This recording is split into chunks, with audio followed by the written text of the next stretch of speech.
Je suis Robert Barouki, je suis professeur de biochimie à l'université Paris-Descartes et je dirige l'unité INSERM qui s'appelle Toxicologie, Pharmacologie et Signalisation cellulaire et je m'intéresse plus particulièrement aux effets des polluants de l'environnement sur la santé.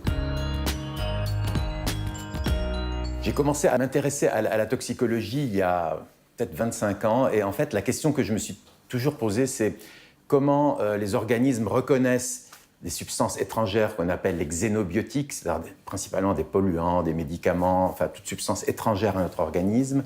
Une fois que l'organisme les a reconnues, comment ça se traduit en réponse? Comment elles interagissent entre elles? Comment quelque chose que j'ai pu subir pendant l'enfance, par exemple, peut impacter un phénomène de santé, un problème physiopathologique des années, voire des dizaines d'années plus tard.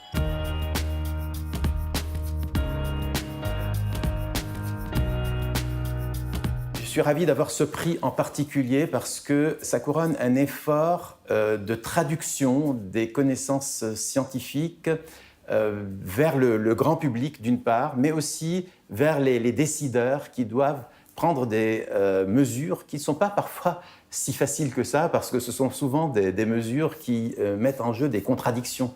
La société veut que l'air soit moins pollué, que ce qu'on mange soit moins contaminé.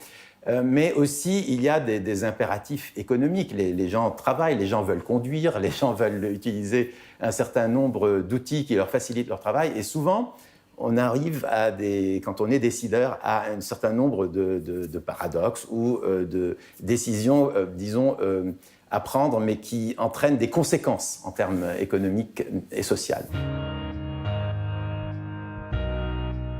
Quel type de recommandations donner aux gens qui me les posent quand je fais des exposés comme ça devant un public assez large, qui me posent qu'est-ce que je dois manger, pouvoir leur donner une réponse qui soit à peu près quand même fondée sur des arguments scientifiques solides. Vous savez, donc je reste biochimiste, je reste proche de la molécule, mais je crois avoir aussi cet intérêt pour la santé publique et pouvoir donner des recommandations un jour de santé publique. Je crois que ça me remplirait beaucoup de joie de pouvoir le faire un jour.